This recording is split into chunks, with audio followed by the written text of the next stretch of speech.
Halo semuanya, selamat datang di channel kami. Hari ini kita bakal ngebahas sebuah ide startup paling futuristik dan mind-blowing. Yes, inilah Aeronet, layanan objek terbang Indonesia. Gimana konsepnya, kenapa dibuat, dan gimana perjalanan pelanggannya dari awal sampai akhir? Yuk kita bahas sampai tuntas. Tapi sebelumnya, tak nama kata saya, maka perkenalkan saya sebagai host Kosandri Mariansyah dengan NIM 251236608, dan teman saya bisa sampai Valensi dengan NIM 2512361. Halo, saya Yogi dengan NIM 25123634. Saya Muhammad Iqbal dengan NIM 25123635. Saya Fariza, NIM 25123624. Nah gitu, biar kenal ya sama teman-teman saya di belakang. Kita lanjut ngebahas Aeronet nih. Oke, apa sih itu Aeronet?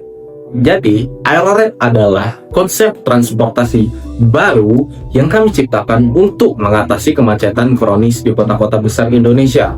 Bayangi, kalian bisa naik motor terbang atau mobil terbang vertikal dari aeroport. Aeroport itu semacam bandara khusus Aeronet, dan langsung meluncur di udara tanpa terjebak macet. Aeronet ditujukan untuk pekerja, pelajar, dan masyarakat usia 16-35 tahun, khususnya mereka yang selalu gagal mengejar waktu karena kemacetan. Oke, kita lanjut ke latar belakang dan konsep startup nih teman-teman. Kenapa Aeronet penting? Karena penggunaan transportasi di kota besar semakin kehilangan berjam-jam waktu produktif hanya untuk menunggu duduk-duduk di tengah macet nih teman-teman. Masalah ini menciptakan stres, kerugian waktu, dan menurunnya efisiensi kerja. Aeronet hadir dengan 3 konsep utama, yaitu pertama, kecepatan. Perjalanan jadi jauh lebih cepat dibandingkan transportasi darat pada umumnya. Kedua, keamanan. Menggunakan kendaraan terbang bersertifikat dan pilot profesional. Ketiga, kemudahan. Pemesanan lewat aplikasi seperti ojek online biasa, tapi versi yang terbangnya nih. Oke, yang selanjutnya yaitu proses pengembangan Aeronet. Konsep Aeronet kami kembangkan dengan metode design thinking. Yang pertama yaitu empati, memahami kebutuhan masyarakat yang frustasi karena banyaknya macet. Kemudian yang kedua yaitu define, masalah utama, waktu jarak tempuh yang tidak konsisten, stres, dan kurangnya solusi transportasi premium. Kemudian yang ketiga yaitu edition, menciptakan konsep ojek terbang, aplikasi Aeronet, dan Aerofor. Kemudian yang keempat, prototype, desain 3 dimensi, mock-up, aplikasi, simulasi penerbangan. Kemudian yang kelima, testing, mengevaluasi keamanan, kenyamanan, dan proses check-in. Semua tahap ini membantu kami menciptakan layanan yang bukan hanya futuristik, tapi juga realistis. Oke, selanjutnya kita masuk ke Customer Journey Mapping. Customer Journey Aeronet kami bagi menjadi 5 fase, yaitu yang pertama awareness, yaitu pengguna lihat iklan ojek terbang tetapi masih campur aduk antara kagum dan takut. Kemudian desert, yaitu mulai penasaran tapi khawatir soal keamanan dan harga premium. Kemudian action, yaitu pengguna memesan Aeronet terkesan dengan kecepatan tapi check-in airport memakan waktu. Kemudian advocacy, yaitu pengguna puas dan ingin merekomendasikan tetapi belum ada insentif menariknya. Kemudian yang terakhir adalah retention, yaitu pengguna ingin pelayanan VIP dan konsisten pengalaman setiap pesanan. Customer Journey Mapping ini membantu kami merancang pengalaman pelanggan secara menyeluruh. Selanjutnya, riset dan hasil data. Kami melakukan riset dari tanggal 19 sampai 25 November 2025. Target konsumen utama, time saver, eksklusif, dan profesional yang berusia 30 sampai 50 tahun. Ya, kriteria pertama adalah demografi, pendidikan tinggi, level manajerial, pemilik bisnis, penghasilan menengah ke atas, atau upper middle class. Dan kriteria kedua adalah psikografi. Penganut early adopter fokus pada produktivitas, mengalami stres tinggi akibat macet. Dan yang ketiga adalah motivasi utama. Waktu adalah aset yang tidak bisa dibeli kembali, bersedia membayar mahal untuk efisiensi. Selanjutnya adalah metodologi dan perencanaan riset. Pelaksanaan dan waktu dilakukan oleh 5 anggota kelompok. Periode 19 sampai 25 November 2025 atau 5 hari kerja. Ada 2 metode. Yang pertama adalah metode kualitatif. Wawancara mendalam 10-15 orang dari target timer saver. Tujuan menggali emosi dan pain points mendalam. Itu adalah metode kualitatif. Selanjutnya adalah metode kuantitatif. Survei online 200-300 responden. Tujuan validasi kesadaran pasar dan kesediaan membayar atau willingness to pay. Selanjutnya adalah anggaran riset. Di sini kita ada kebutuhan dan perkiraan biaya. Yang pertama, kebutuhan pertama adalah paket data online dalam artian media sosial dan berita. Biayanya adalah 100.000. Dan kedua adalah biaya transportasi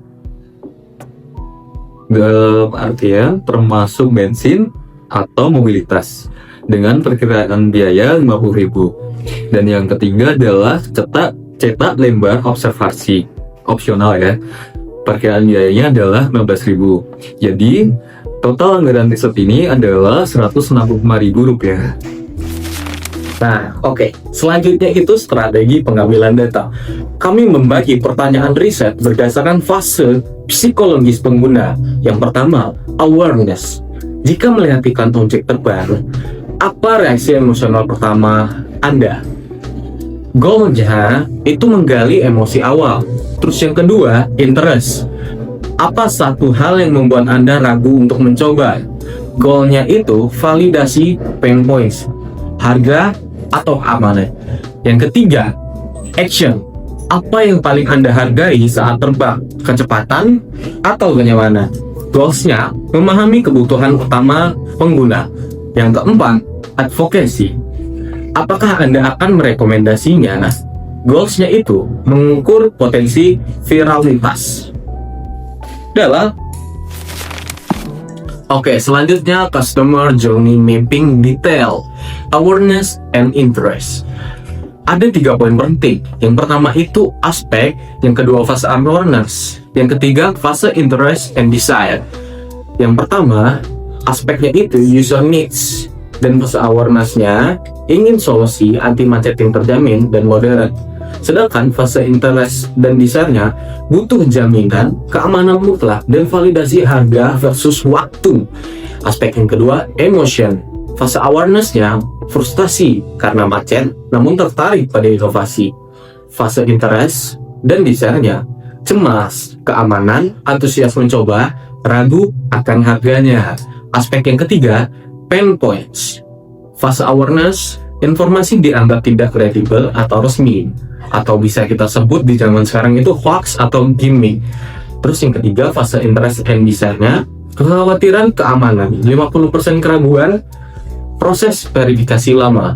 Yang keempat, aspek keempat, solusi kami, fase awareness-nya, kampanye kredibilitas, press release resmi, billboard.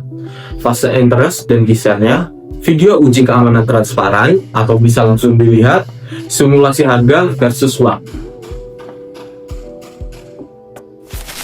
Nah, oke. Selanjutnya itu customer journey mapping detail. Fase action, fase di mana pengguna melakukan pemesanan dan perjalanan. Ada 2 poin penting nih. Yang pertama itu apa sih yang dibutuhkan oleh pelanggan atau user need, ketetapan waktu tiba, dan pengalaman check-in yang eksklusif.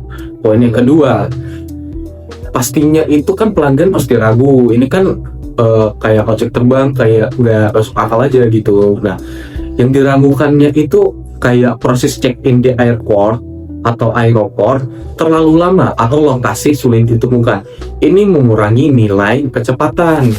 Oke, selanjutnya customer journey mapping, detail, advocacy and retention. Ada 2 poin penting nih. Yang pertama, fase advokasi. Nah, fase advokasi itu terbagi lagi menjadi 3 bagian. Jadi yang pertama itu fase advokasi motivasi. User bangga menjadi early adopter dan ingin membagikan status sosialnya. Yang kedua, hambatan. Sulit meyakinkan teman yang sensitif akan harganya atau price sensitive. Terus yang ketiga, solusi. Program referral berjenjang, ajak teman dapat diskon atau status VIP. Terus yang kedua, fase retention atau poin kedua. Yang pertama, motivasi. Ingin pelayanan VIP yang konsisten dan ketersediaan unit yang pasti. Yang kedua, hambatan. Kualitas layanan menurun atau tidak ada keuntungan loyalitas atau nggak ada nih untungnya buat pelanggan yang setia akan Airoride. Terus yang ketiga, solusi. Sistem tiering membership atau prioritas booking dan fast track check-in. Selanjutnya nih, rekomendasi strategis utama. Nah, ini terdiri ada 4 poin. Yang pertama itu trust and safety first. Fokus total pada transparansi keamanan, tampilkan sertifikasi pilot dan perawatan unit secara terbuka di aplikasi untuk menghapus keraguan 50% pengguna. Yang kedua, seamless digital experience. Implementasi teknologi ER untuk navigasi ke aeroport dan sistem check-in tanpa antri atau zero queue untuk menjaga janji kecepatan. Yang ketiga, value visualization.